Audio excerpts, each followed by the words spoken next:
Bien, doctor Rubén Virué, ¿cómo le va? ¿Cómo anda? Buenas noches. Buenas noches. Bueno, un poquito demorado por este percance Bueno, de la pero luz, acá pero estamos. un gusto estar acá.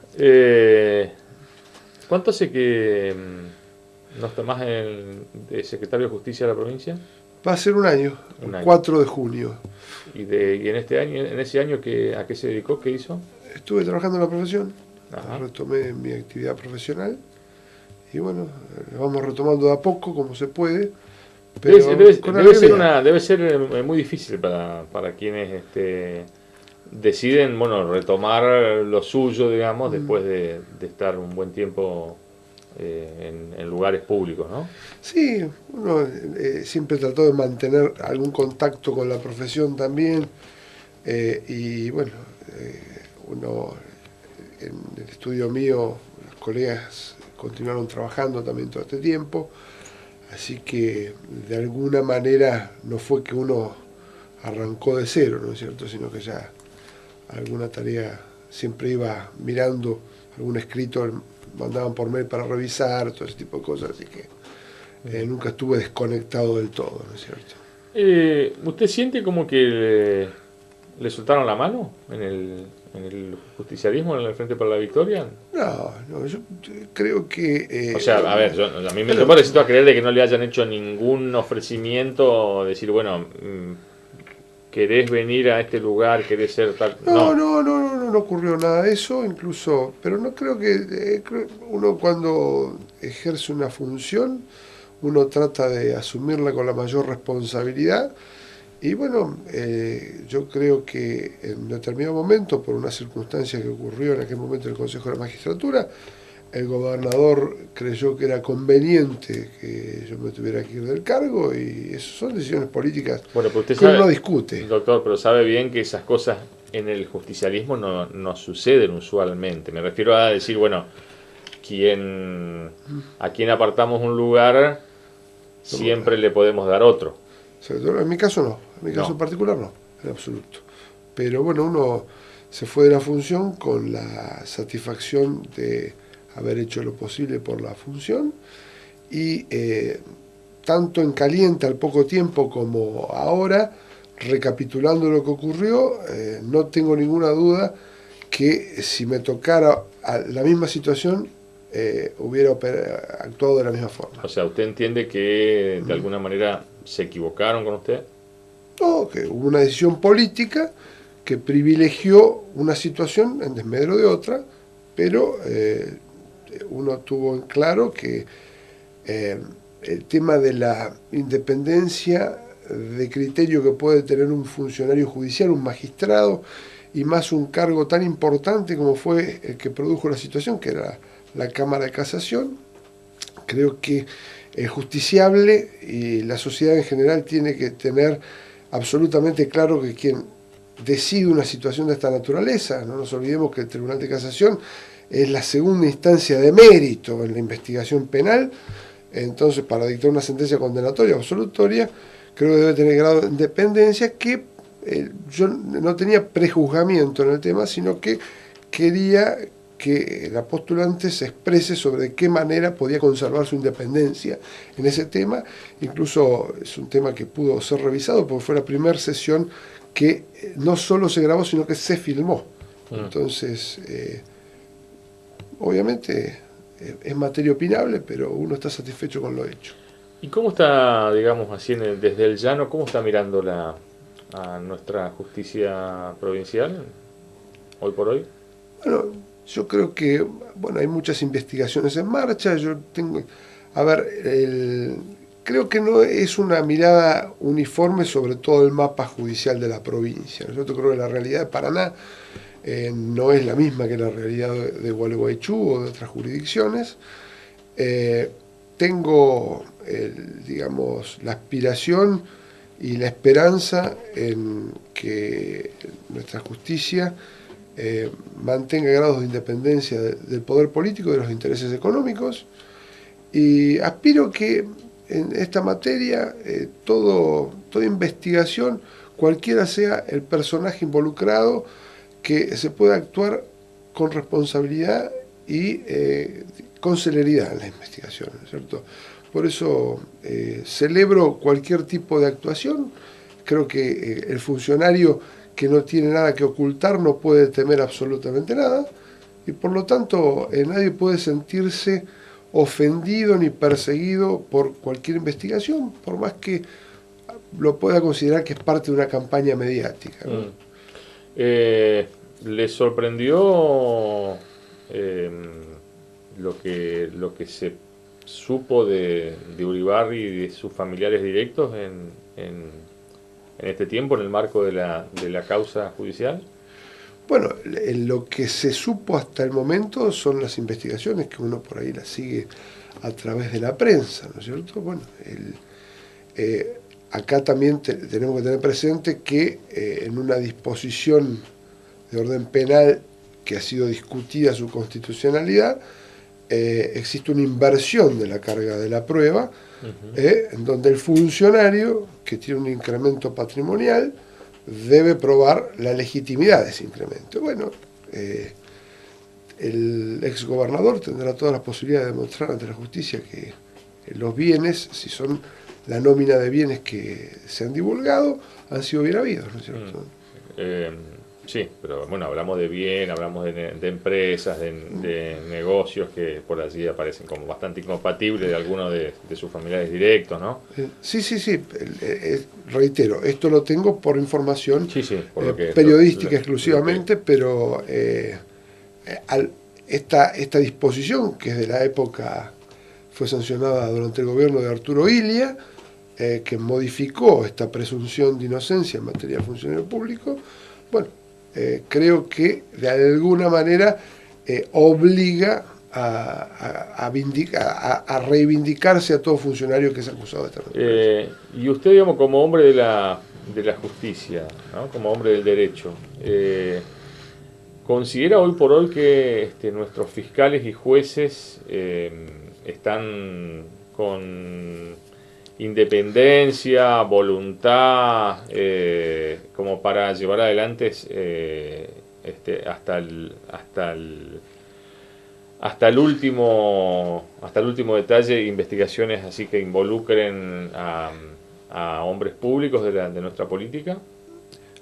Bueno, uno por ahí analizando e incluso haciendo un poco de historia de cuando uno empezó a ver todas estas situaciones de cómo funcionaban los mecanismos y los jueces particularmente, siempre advirtió que a lo largo de, incluso en la última etapa del proceso militar, siempre las investigaciones adquirían un mayor dinamismo cuando las personas involucradas habían abandonado el poder.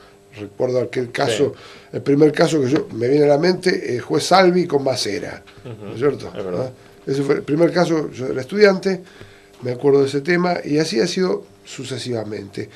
La sociedad... Cuando no debería ser así. No debería ser así, yo creo que es mucho más ponderable y permitiría a la sociedad recuperar la fe en la justicia que esas investigaciones se realicen cuando el funcionario está en ejercicio de sus funciones. Claro. Y no estoy de acuerdo tampoco con que un funcionario, por el hecho de ser sometido a investigación, inmediatamente tenga que ser apartado del cargo, porque si no estableceríamos un mecanismo de destitución a través de la mera denuncia, ¿no es cierto? Entonces, pero creo que debemos desarrollar la sociedad con sus reclamos, el periodismo también con su tarea más que importante, en que esto no se produzca cuando el funcionario se va, sino cuando está en ejercicio del poder.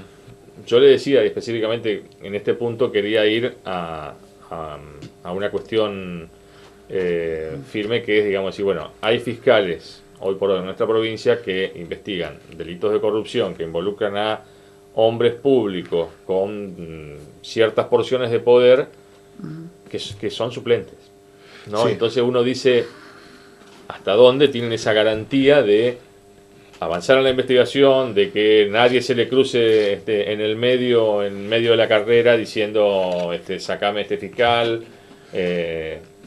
Ahí quería llegar, ¿no? No, sin ninguna duda hay una cantidad de interinatos, y en esto tengo muy claro cómo se ha desarrollado esta cuestión.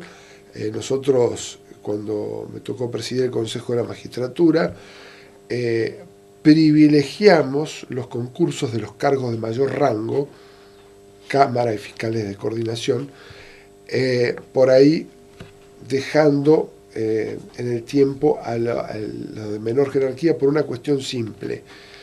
Si, antes de la existencia de una suerte de prohibición temporaria, que ahora se estaba derogando, de los 3 años de ejercicio del cargo para poder volver a concursar, se generaba una suerte de competencia permanente por parte de los funcionarios por ir ascendiendo en la carrera judicial. Entonces, el que accedía al juzgado de primera instancia, salió un concurso de Cámara, inmediatamente se anotaba.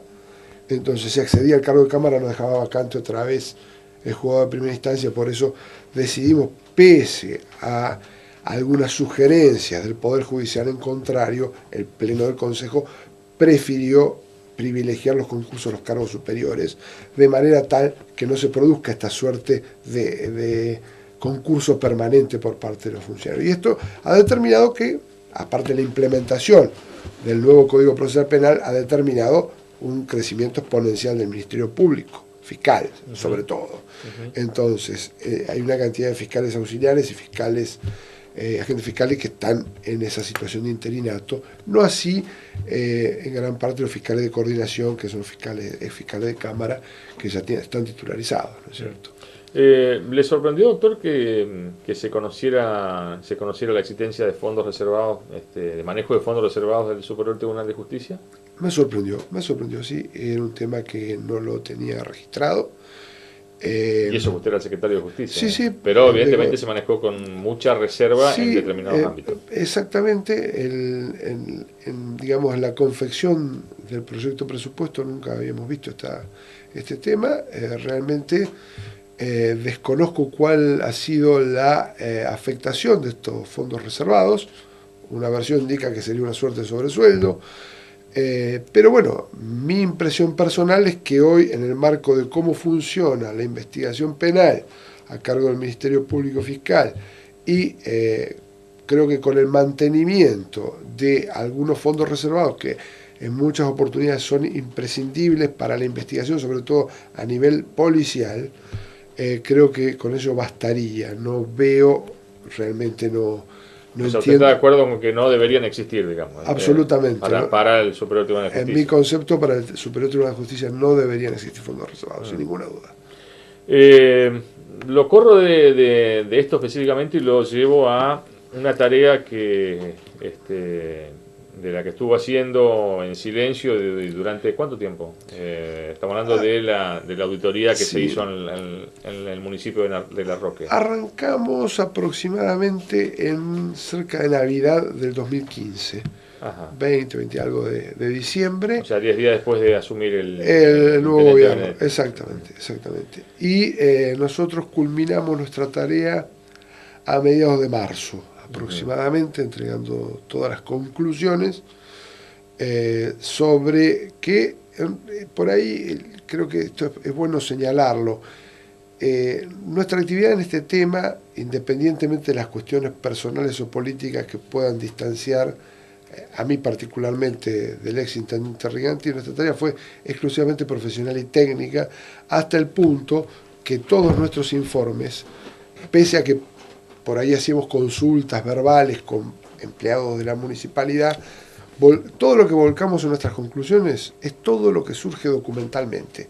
No hay absolutamente ninguna apreciación de índole personal que pueda contener subjetividades.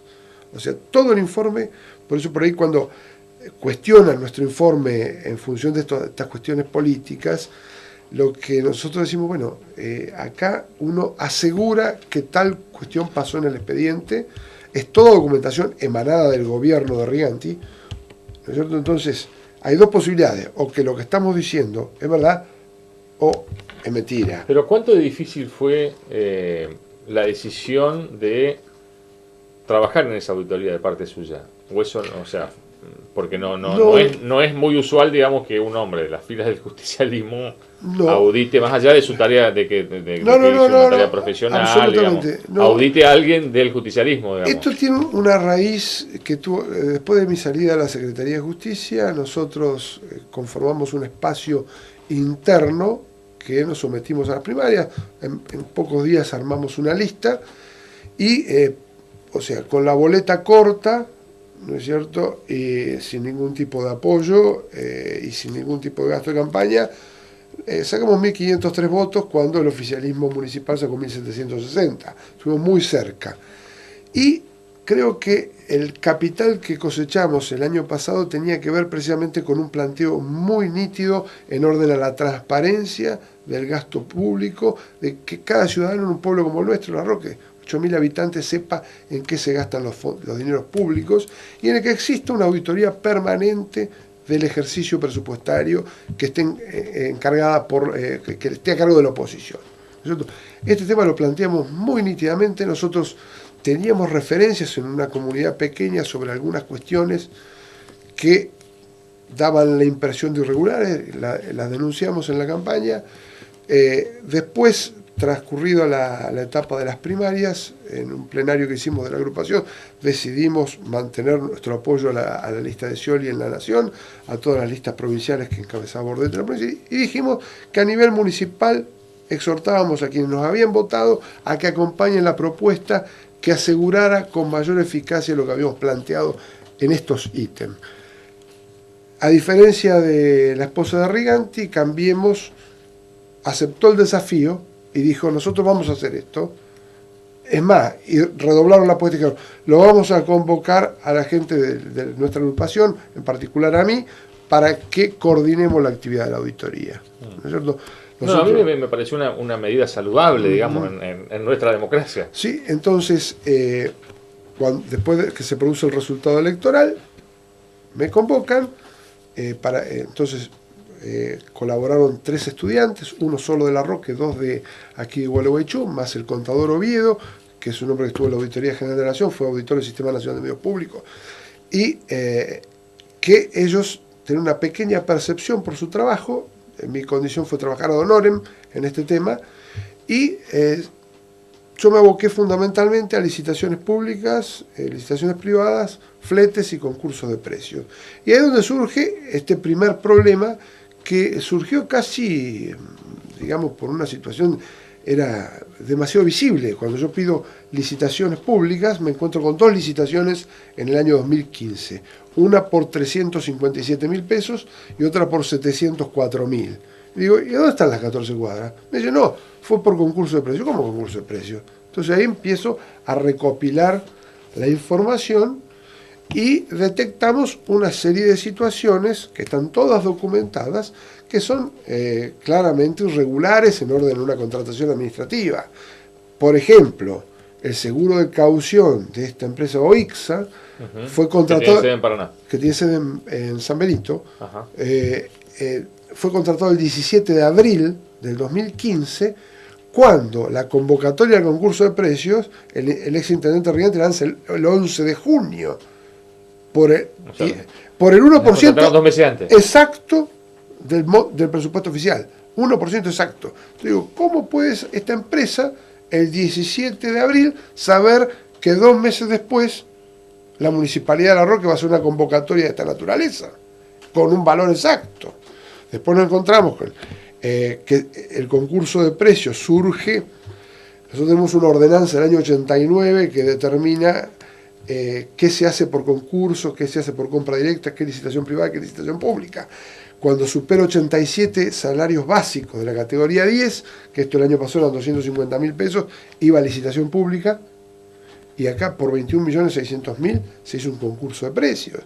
A través de un mecanismo aparece una resolución firmada por el presidente del Consejo Deliberante que autoriza ese tipo de contratación, en franca contradicción con la ordenanza. Una resolución jamás puede modificar lo que dispone una ordenanza, pero miramos el acta de la sesión del Consejo que habría aprobado esto y dice otra cosa. Dice que solamente se aprobó el convenio firmado con la Nación, que establecía que la municipalidad debía hacer las contrataciones cumpliendo con toda la normativa vigente.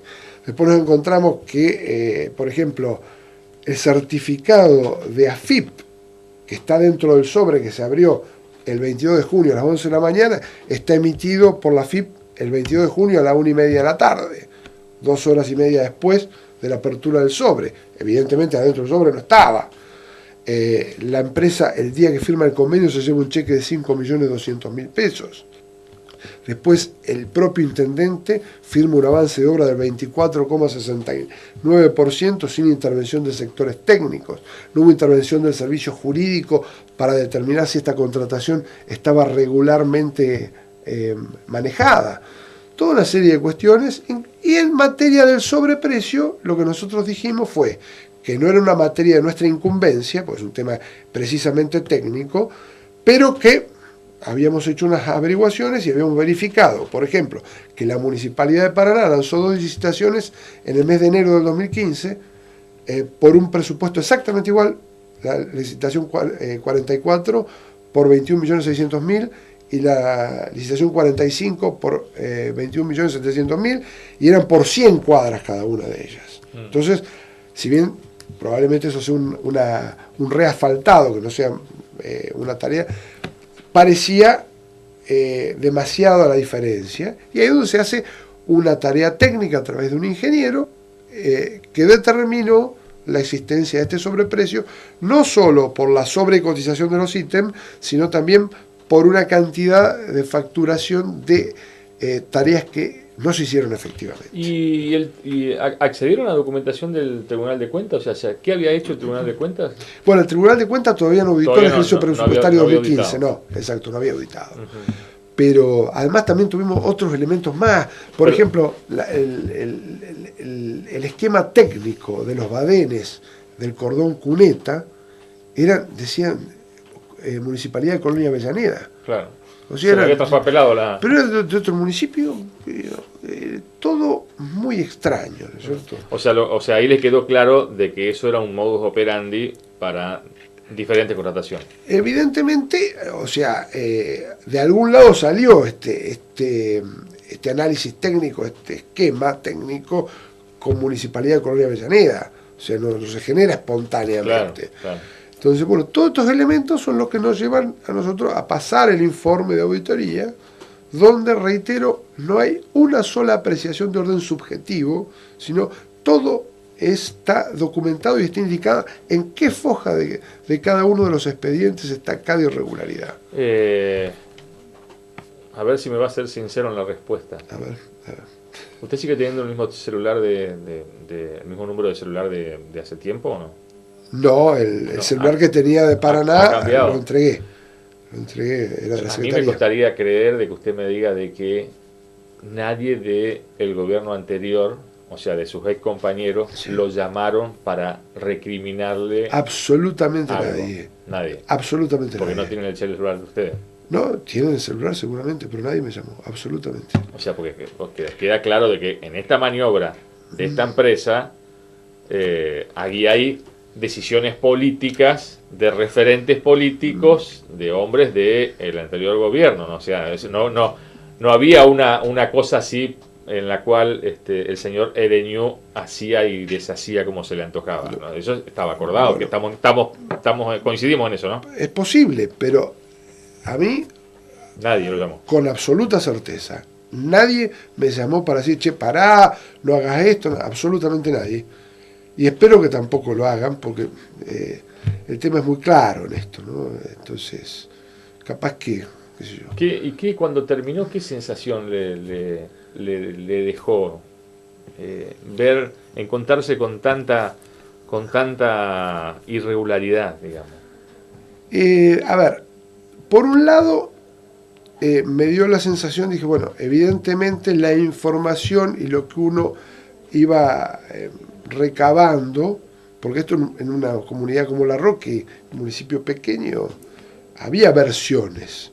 Ahora, confieso que jamás imaginé que iba a tener un cúmulo tan elevado de irregularidades, no solo en este tema, sino en el tema de los fletes, con los cheques que Riganti firmaba adelante como presidente municipal a favor de terceros, que eran presuntos fleteros, y después terminaban cobrados por él en su cuenta, en la cuenta de su empresa, ¿no es cierto? Esto es algo que a mí realmente colmó mi capacidad de asombro, porque jamás imaginé. O sea, era como que Me parece como que consideraban de que nunca se iban a ir del poder, digamos, algo así sería. Es muy extraño una situación de esta naturaleza, porque firmar adelante como intendente y del otro lado como presidente de la sociedad anónima para cobrar el cheque que emitió como intendente es una incompatibilidad absoluta, además de una violación de la ley de ética pública, ¿no es cierto? ¿Riganti tampoco lo llamó? No. ¿No se habla usted con Riganti? No, él sabe que conmigo no tiene posibilidad de hablar de estos temas. Ni lo intentó a través de terceros tampoco. Creo que en eso fue lo suficientemente inteligente. ¿Y usted cree que después de esto pueden aparecer casos parecidos en la provincia? Bueno, a ver, sí, uno tiene versiones que ha habido varias obras públicas casi idénticas a esta en otras municipalidades de la provincia. Hasta ahora no ha surgido ninguna investigación ni nadie que haya manifestado una situación de esta naturaleza. Pero sí, digamos, me parece que si se verifica a nivel pericial, como ya se hizo a través de una pericia privada, a través de la justicia, que estamos en presencia de un sobreprecio más que importante, creo que va a obligar a actuar a las municipalidades que han tenido este mismo tipo de contrataciones, ¿no es cierto? Esto al margen de la particularidad administrativa que por lo menos debe estar circunscripta a la Roque, ¿no? Bien, doctor Virués, gracias por la presencia. No, muchas gracias. Nos vamos. Gracias por aguantarnos hasta esta hora, en función del corte que tuvimos. Nos reencontramos el lunes que viene. Hasta entonces.